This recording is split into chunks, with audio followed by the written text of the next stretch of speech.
Je dis à un moment dans le livre, je dis une humanité d'ambitieux serait irrespirable.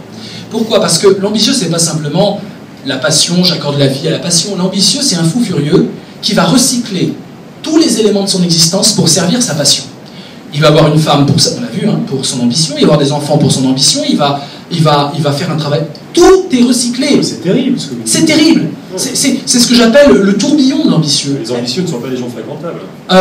Disons qu'ils se fréquentent des ambitieux. Charlie Chaplin, il dit, moi je ne fréquente que les ambitieux, c'est-à-dire les acteurs, c'est-à-dire tout son univers. Pourquoi les ambitieux se mettent dans un univers d'ambitieux? Parce qu'il n'y a que les ambitieux pour comprendre les ambitieux. C'est juste vertigineux. Un ambitieux, il se lève le matin avec une idée en tête, il se couche le soir avec une idée en tête, il mange son idée, il va aux toilettes avec son idée, il est habité, hanté, possédé, parce que c'est une passion de la passion. Imaginez-vous, vous êtes passionné, c'est déjà pas mal, être passionné.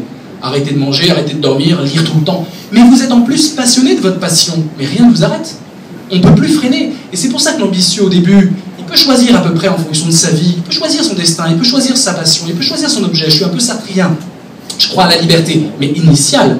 Une fois que vous avez créé ce tourbillon, que j'appelle le vortex dans le livre, ce tourbillon qui vous emporte, vous êtes prisonnier de votre ambition. Alors, et justement, arrive un moment où l'ambition, vous êtes obligé d'être ambitieux et de poursuivre jusqu'au bout vos rêves. Alors c'est quoi le vortex émotionnel? C'est le dernier mot. C'est le dernier mot. On a vu l'hélas qui donne une urgence. Cette urgence se transforme en passion. Cette passion se transforme en passion de la passion, en métavouloir. Ça, on est au deuxième étage de la fusée. Et le troisième étage de la fusée, c'est le vortex, c'est-à-dire les réseaux que vous créez, les carnets d'adresses, les moyens que vous avez mis pour réaliser vos rêves précédents, l'énergie que vous avez déployée, les sociétés que vous avez construites, les rapports amicaux que vous avez construits, les articles que vous avez écrits, si vous êtes écrivain, les livres que vous avez écrits, votre œuvre et votre vortex. Le vortex, c'est la matière brute du monde tordue par l'ambition. Alors, en plus, le vortex, il y a un truc génial, c'est qu'on peut hériter du vortex d'un père, d'une mère, d'une société, etc. Le vortex, on peut le léguer. Un réseau d'amis, on peut le léguer à notre progéniture. La passion, c'est plus compliqué. Et j'analyse dans le livre que c'est très compliqué d'être dans une classe un peu riche et favorisée, d'avoir des vortex déjà constitués, des réseaux, des filiations, etc. Mais ne pas d'avoir ce hélas, cette urgence. Voilà. Donc le vortex, c'est le tourbillon de l'ambitieux, et c'est ce qui à la fois fait deux choses. Lui propose des rêves, le vortex engendre des rêves, je veux ça, et des rêves évidemment impossibles qu'il va essayer de réaliser.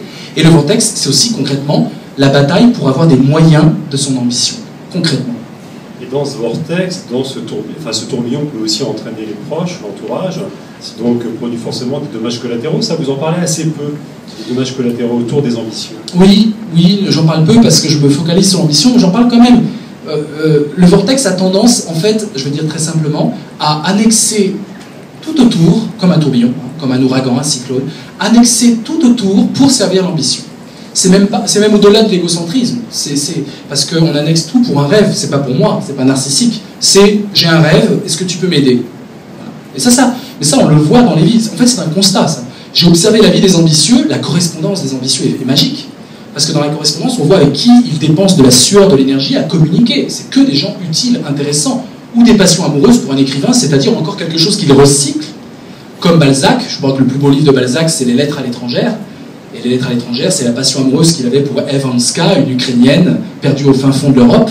Et ces Lettres à l'étrangère, c'est de la poésie pure, mais je montre que à la fois ça fait partie de la correspondance de Balzac, et à la fois c'est déjà l'œuvre de Balzac et le vortex de Balzac. Donc effectivement, il y a des dommages collatéraux, mais il y a aussi, je dirais, un souffle qui peut nous stimuler. Bien sûr, l'ambitieux n'est pas capable de nous rendre ambitieux, je n'y crois pas, mais il est capable de nous rendre passionnés. Parce que la passion, c'est contagieux, c'est communicatif. Et donc, fréquenter les ambitieux, pour peu qu'ils soient expressifs, c'est aussi augmenter le niveau de l'intensité de la vie et fréquenter la vie du côté de la passion, plutôt que du train-train, de la monotonie, de l'acceptation, voire de la jérémiade.